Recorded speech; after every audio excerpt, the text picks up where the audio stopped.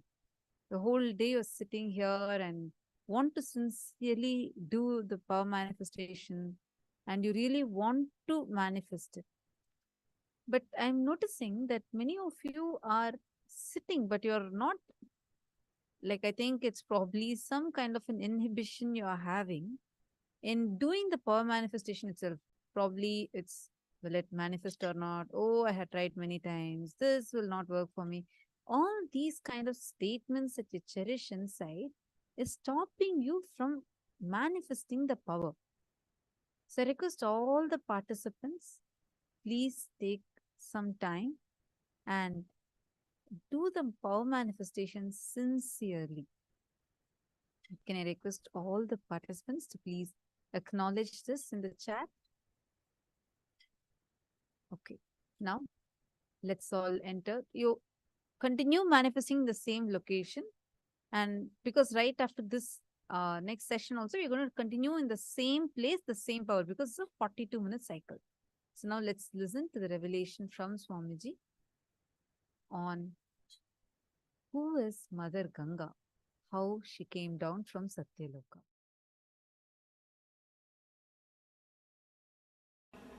Today we will see the story of Ganga. How Ganga happened on the planet Earth. Ganga is considered as a river which is there in the higher lokas.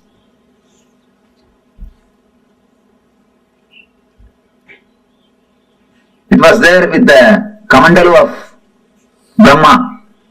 Means this is the energy, this is the water energy of existence. Brahma means a creator, the energy which creates the whole existence. You see Brahma, you can see four things within. One is the Kamandalu, means the water energy. Another one is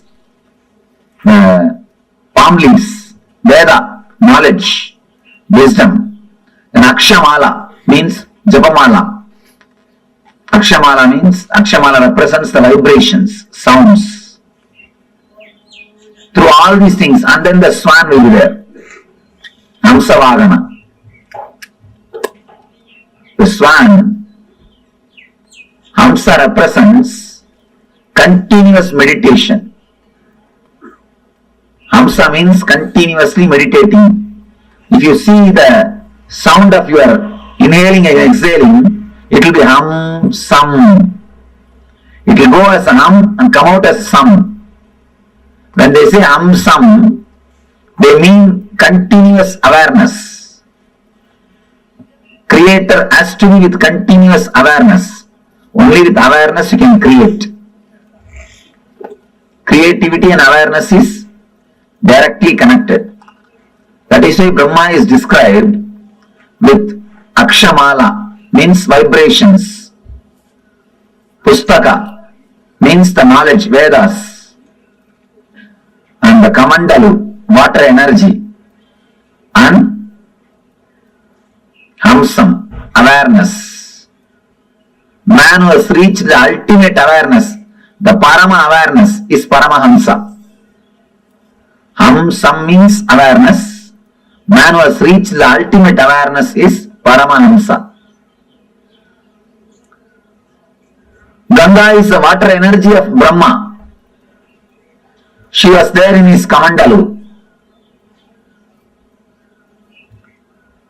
I will describe the scene, how the Ganga happened on the planet Earth. First I will tell the story, then we will see the deeper meaning of the metaphysical story. There was a king called Bhagirath. For some reason, his forefathers have been cursed by some rishi and they all died. They have been burnt, reduced to ashes. All their ghosts are living there, struggling, suffering. They are not liberated. So they beg Bhagirath to help him some way. Bhagirath decides, I have to do something and liberate. He starts meditating, doing penance, doing tapasya towards Brahma. Brahma appears and gives darshan. And he says, yes, I can send the Ganga to the planet Earth, no problem. But be very clear, can planet Earth hold the Ganga's speed? Can planet Earth sustain the force of Ganga? First, do something for that. Arrange for it. Then I will send the Ganga. Then again he starts doing penance, doing tapasya. After the tapasya, Shiva appears. Shiva asks, what do you want?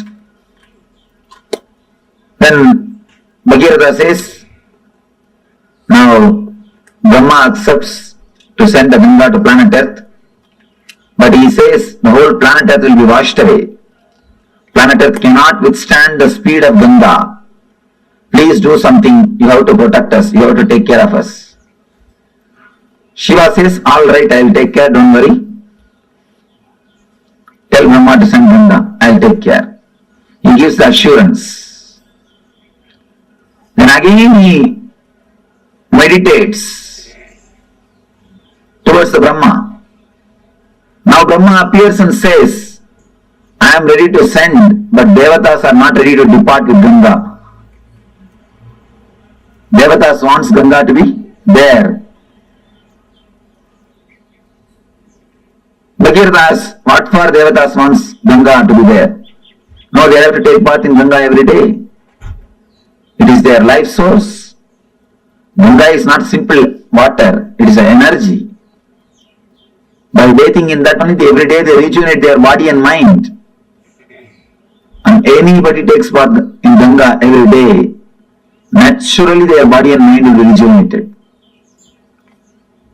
That is why in this hilly area, no medical facilities, practically nothing. But see how many millions of people are living happily. Happily, they are living. Ganga is the mother who is protecting everybody. So the Brahma says they have to take bath every day. Then Bhagirath says, all right, I will arrange all the facilities for Devatas to stay in the planet Earth. Just on the banks of Ganga, I will create cities where all gods and goddesses can live and have bath every day and have their regular routine as they have in the other loka, as they have in the Brahma loka. Brahma says, if that is the case, then I agree. Go ahead and do it.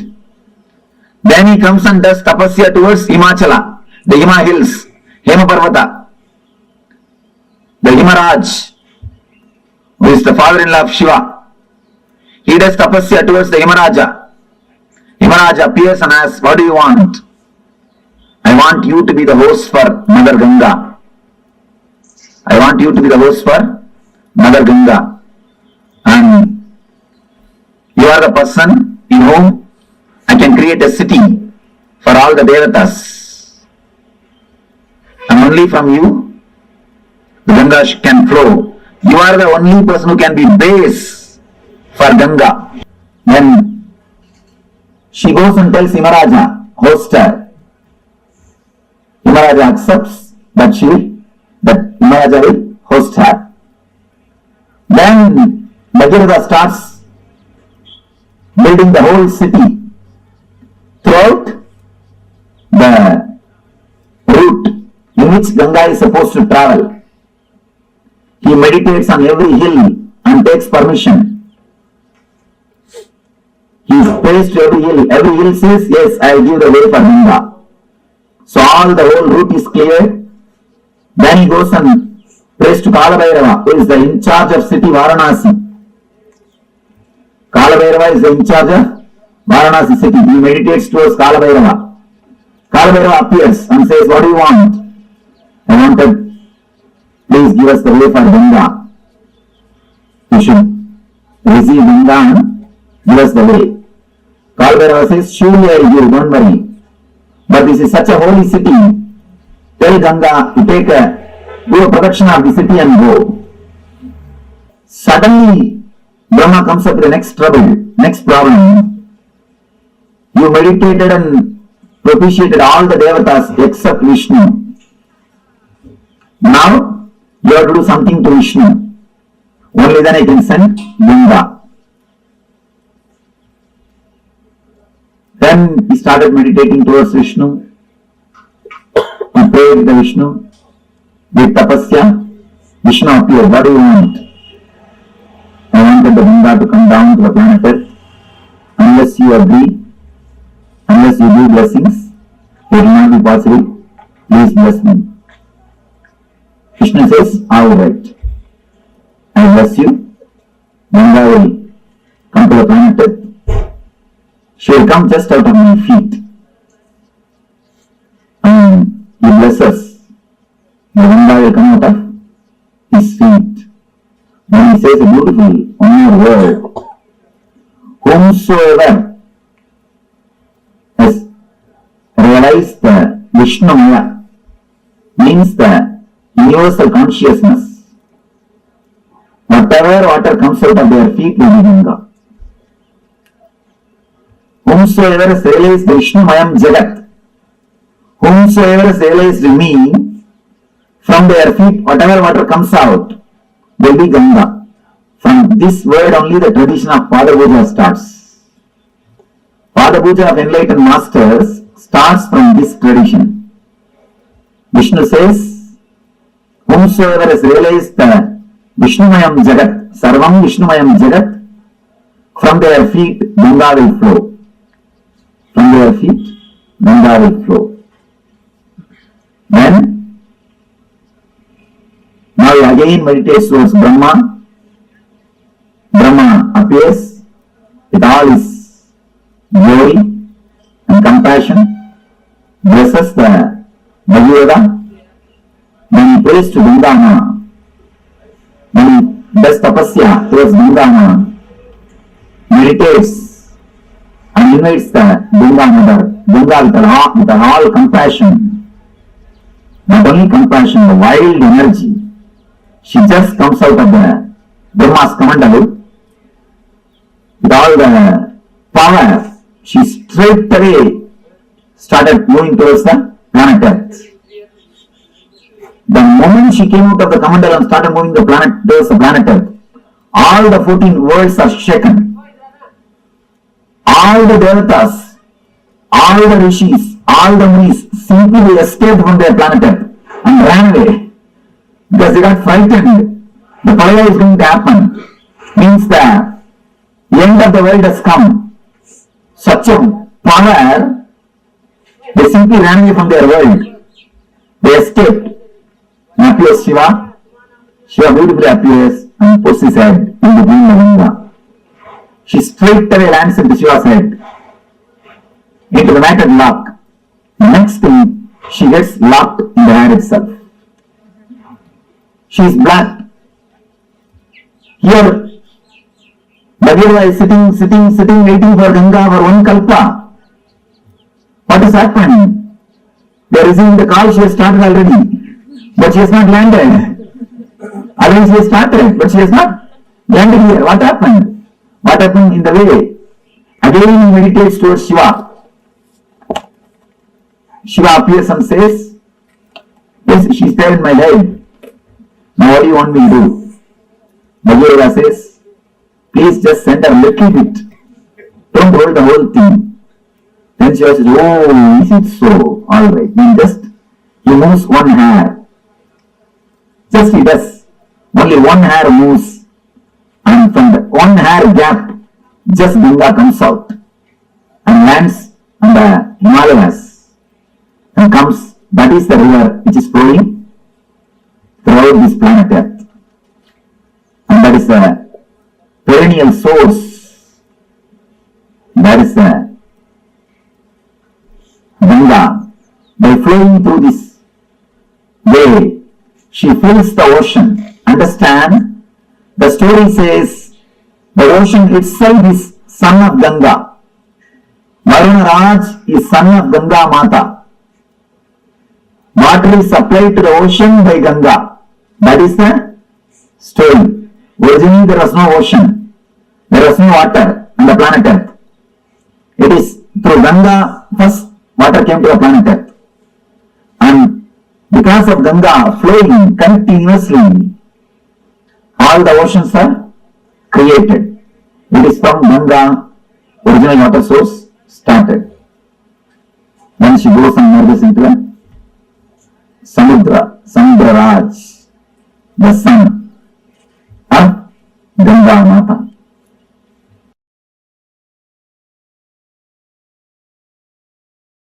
Ganga is a river of knowledge, a river of enlightenment. There are some slokas which says just by drinking the Ganga water you can get enlightened. With all my integrity and authenticity, I can vouch with my integrity and authenticity. Just by living around Ganga and drinking the Ganga water every day, even remembering the Ganga's sacredness, one can become enlightened. Because it's such a powerful technique, powerful method, powerful process. Ganga heals all the violence we carry. Ganga heals all the incompletions we carry. See, the lust is an incompletion, anger is an incompletion, violence is incompletion. All the incompletions we carry, Ganga can purify. Ganga can really, really purify.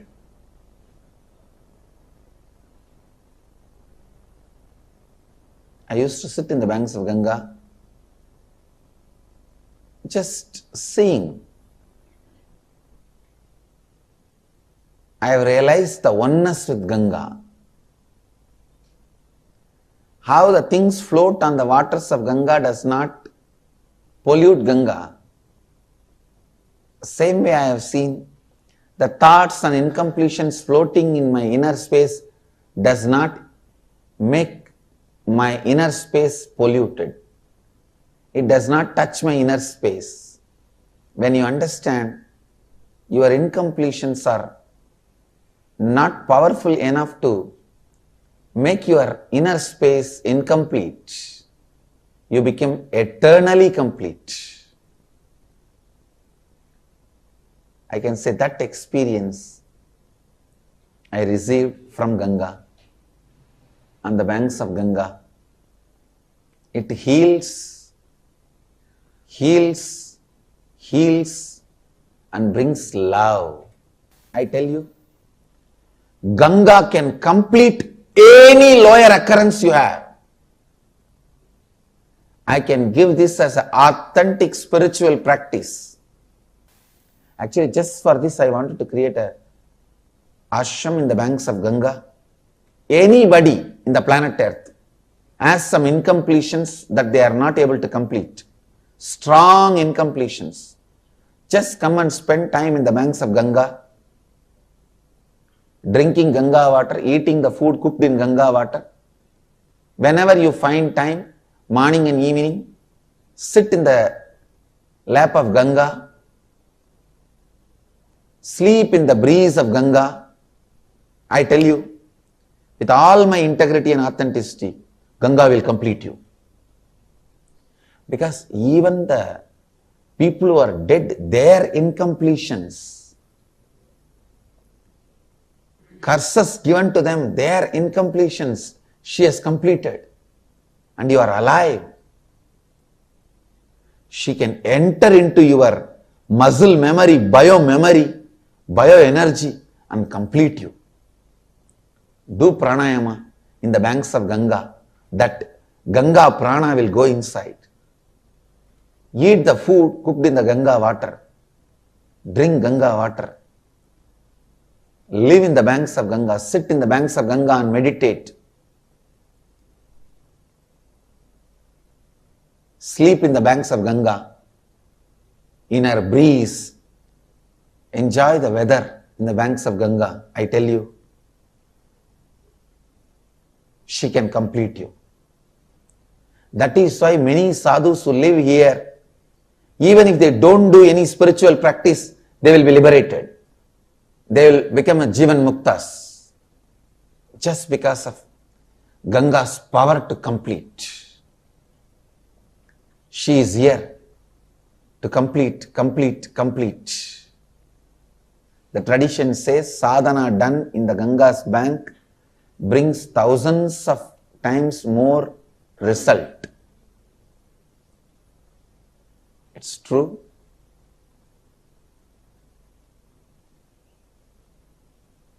Ganga Mata is such powerful energy, such beautiful energy, such great energy.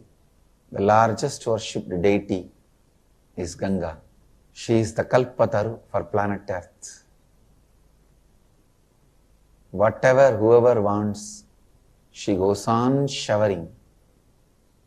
She is like a mother.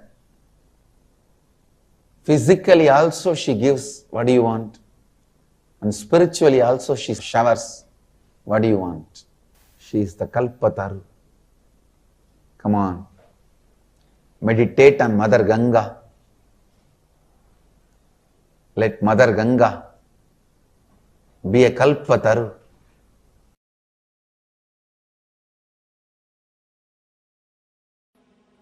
Now you understand the whole story of Ganga from the dimension of a spiritual enlightenment.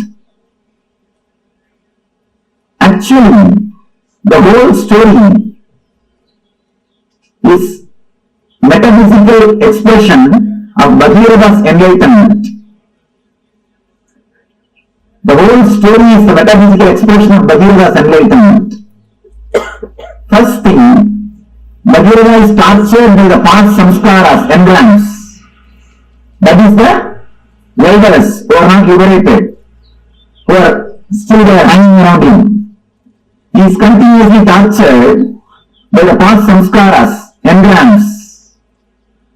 So he does tapasya towards the creator of the whole universe. Continuously meditates. He wants the knowledge, the energy to be flooded on him so that all the engrams will be washed away. All the engrams will be destroyed. And one more important thing, Ganga came, she washed all the ashes of Bhagirava's forefathers and liberated all of them and gave ultimate enlightenment to Bhagirava, and she is here, liberating people. So he is praying he is meditating towards the Creator, the divine energy, so that the energy can be flooded on him. The Shakti can happen to him. All the engrams will be washed away. He will be liberated, enlightened. The first darshan of Creator is what I call first experience, Satori. Understand, why do you think Brahma is described with a 4 head? Don't think 4 heads are there. He can see complete 360 degree. The first experience is what is described as Brahma. The man who gets the experience of seeing complete 360 degree is what we call Brahman. He has achieved Brahma. He has achieved the Brahman consciousness. whosoever gets the experience of seeing this side 360 degree and this side 360 degree achieves the Brahman consciousness. Bhagirava achieves Satori, first experience, glimpse. Then the Brahma says, enlightenment can happen to you, but be very clear, will your body stand? Prepare your body and mind. Will it be able to stand, sustain? Prepare it. Then it will happen forever. Prepare yourself. Create a maturity so that the energy can be with you forever. Then Bhagirava starts his tapas. Bhagirava starts his tapas. All the energy centers is awakening and preparing all the energy centers to receive the energy and to sustain it, to radiate it. If you don't prepare the planet Earth and call the Ganga, it will not be blessing, it will be a curse. It will destroy the planet Earth and the other worlds. So unless you prepare your whole body mind, enlightenment cannot happen. You need complete preparation. Satori can happen. You need complete preparation. Now he meditates towards the Guru who will guide, who will hold the energy and give you how much you wanted. He is the Shiva. He meditates on the Guru, Shiva, and asks, Master, when I have the experience, see my maturity and take care of me. Go, let me go with maturity and energy. Just take care. How much I mature, that much supply the energy. Please let you be the safety valve. Let you be the dam. Then appears Guru. Says, I'll take care. Don't worry. Then, once everything is ready, he has to prepare the base for the energy to land is Anandaganda Chakra. Anandaganda is the base on which directly the Ganga can land. Ganga can descend. So he creates all the 7 cities, 7 chakras. He clears the roots, opens all the chakras, makes himself mature. So that when energy descends on him, when enlightenment happens on him, it can stay on him and help the whole world. It will be a blessing for him and to the whole world. He continues to do tapasya. He propitiates all the devatas, means the devatas who are residing in every chakra. Then comes Kala Bhairava, in charge of Varanasi Swadhisthana Chakra. And he asks, please give me the way for Ganga. Kala Bhairava says, surely I will give, but tell her she should go round. She should be around me. She should be in me. That is why Swadhisthana, energy is installed in Swadhisthana. Energy is installed in Swadhisthana. It is Swadhisthana where the self is established. Himalayas is Anandaganda. Varanasi is Swadhisthana, where the energy is installed, where the whole energy takes a turn, where whole energy takes U-turn. He propitiates all the devatas, prepares the whole thing, then intensely starts meditating, calls the Ganga. So Brahma blesses, Vishnu blesses, Ganga has come out of the Kamandalu, straight away she is landing, but still enlightenment has not happened.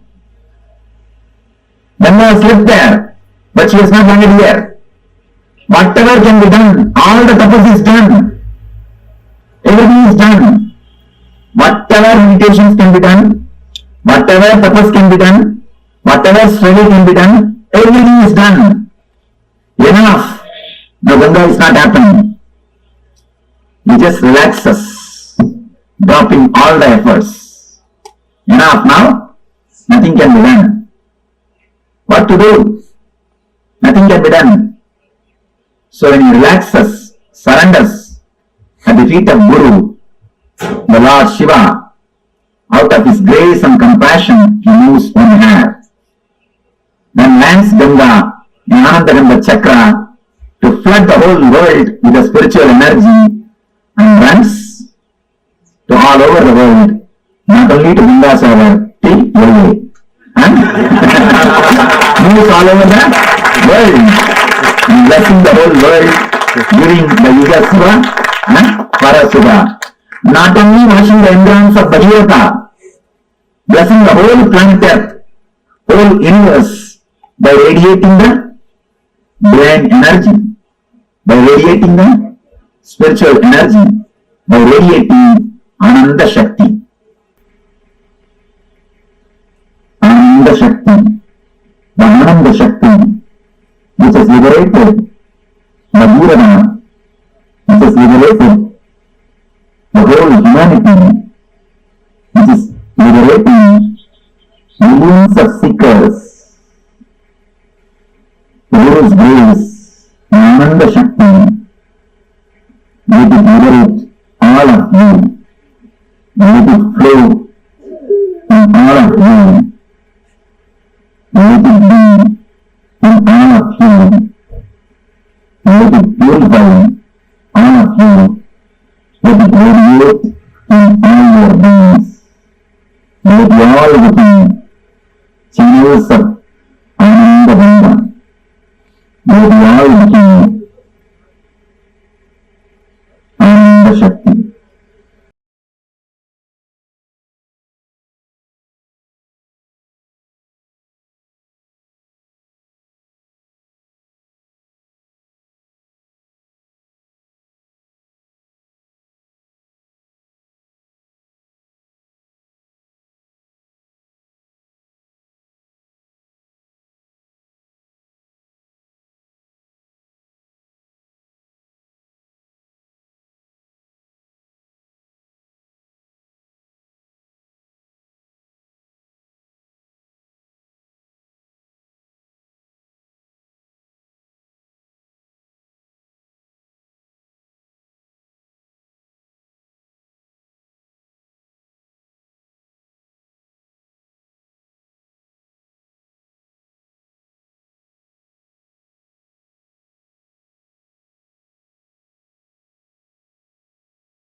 So beautifully and very, very poetically, Swamiji revealed to us the story of Mother Ganga, the river of living enlightenment. Ganga is the river of knowledge, river of living enlightenment. There are some shlokas that say, just by drinking the water of Ganga, you can get enlightened.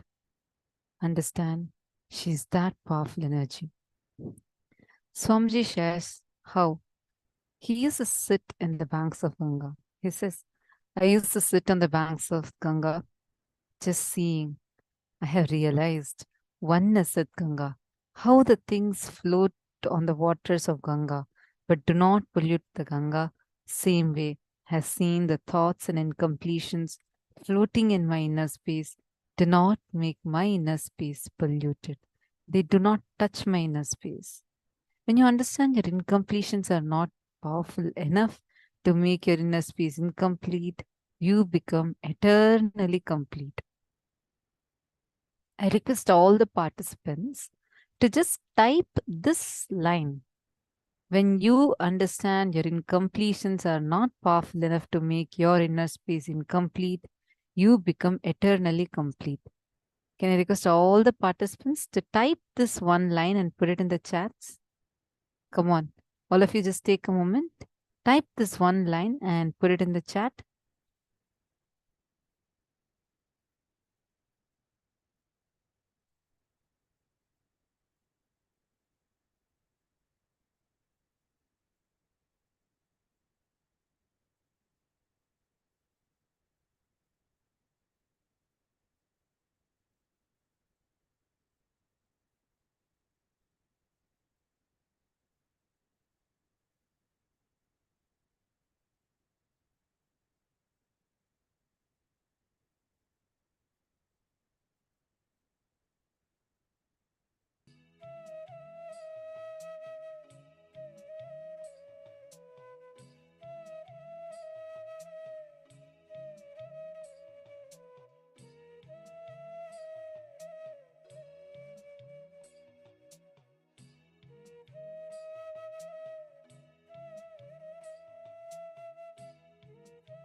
Your incompletions are not powerful enough to make your inner space incomplete.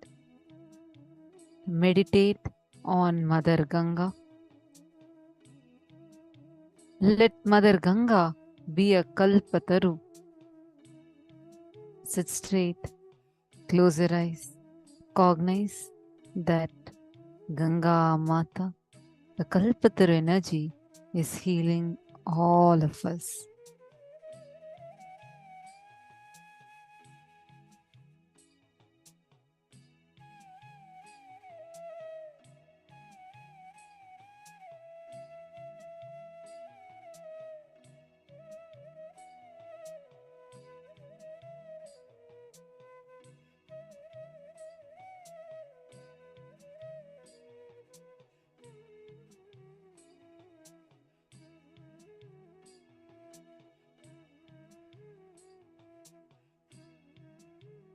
Create a deep, prayerful mood, prayerful space, and deeply pray to Ganga, Ganga Mata, to awaken your Kundalini, Shakti, and to make your inner space blissful, and make what you want as reality. This technique is from Markata Kishore Nyaya from Vedanta.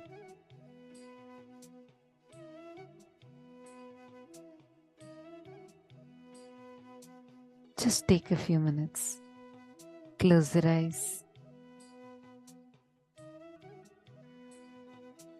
Please close your eyes. Meditate on Ganga Mata.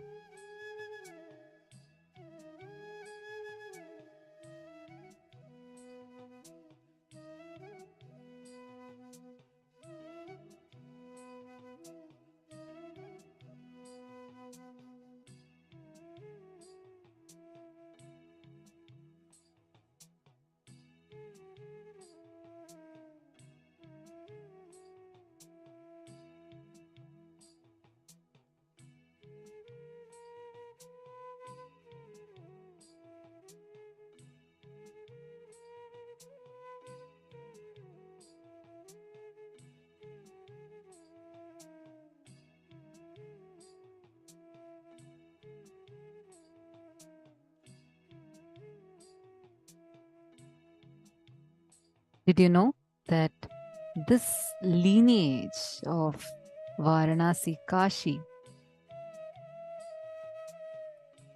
was established, or at least discovered, in 11,180 BCE by the king Kshatravidha. He was a descendant of King Ayu from the Paurava dynasty, and therefore the kingdom of Kashi was ruled by the Chandravamsha kings. It was built by the king Kasa in 11,110 BCE, and this today Varanasi is one of the oldest surviving cities of ancient Hindu civilizations, among the ranks of Madurai and Tiruvannamalai, as an historic and spiritual kshetra that sings the glory of Hinduism. And in today's deeksha, when Swamiji is giving the darshan, you will have the opportunity to pray for Devi Ganga's grace to happen whenever and wherever you want. So any of you, right now is the best time. If any of you want to invite your family, your friends, anyone to join here, whatever boons, see, Ganga Mata is Kalpataru, she just showers. She does not wait for anything. She just showers you and gives you the real will persistence that is needed. Take a few minutes now, and whatever boons, everything that you want to ask for yourself and for your near and dear ones, you can start penning them down and call and invite at least a few of your friends to join you here. Come on, take a few minutes.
invited 4 people. Wonderful. All of you take a few minutes and invite everyone.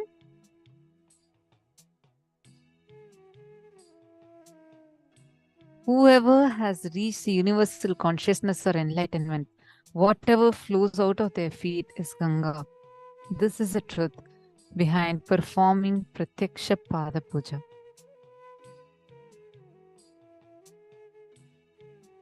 Okay, now it's time. We are going to be continuing with the power manifestation. Same place that you were manifesting earlier, you're going to be performing the same power in the same place, manifesting rain. If you've already manifested, good. If not, do not change the location. It's a 42-minute cycle. So sit and write down, write in a paper exactly what you want to manifest. Like you want it to rain in this particular location. Declare it and write it down on the piece of paper. Put it on your Kristashila or on your energized mirror.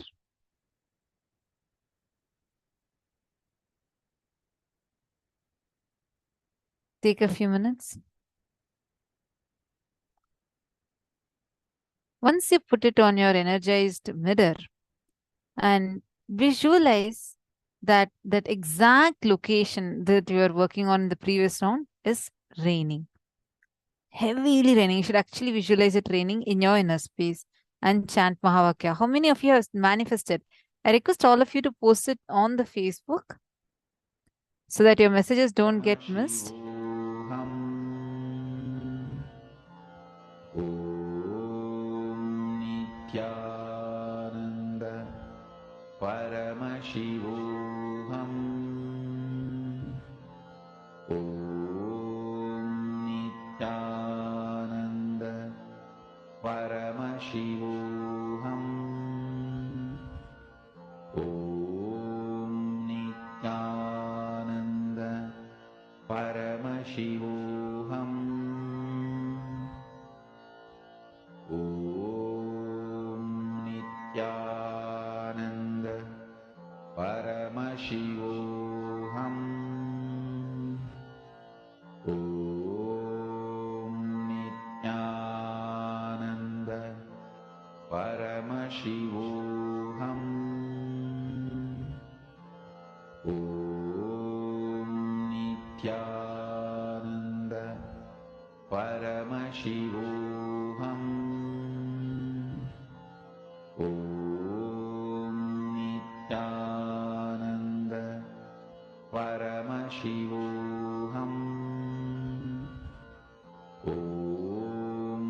Nithyananda Paramashivoham. Om Nithyananda Paramashivoham. Om Nithyananda Paramashivoham. Om Nithyananda Paramashivoham. Om Nithyananda Paramashivoham.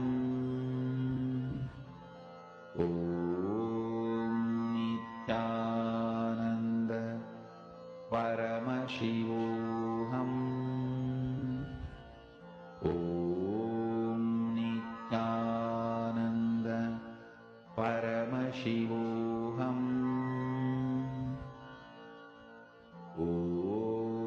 Nithyananda Paramashivoham. Om Nithyananda Paramashivoham. Om Nithyananda Paramashivoham. Om Nithyananda Paramashivoham. Om Nithyananda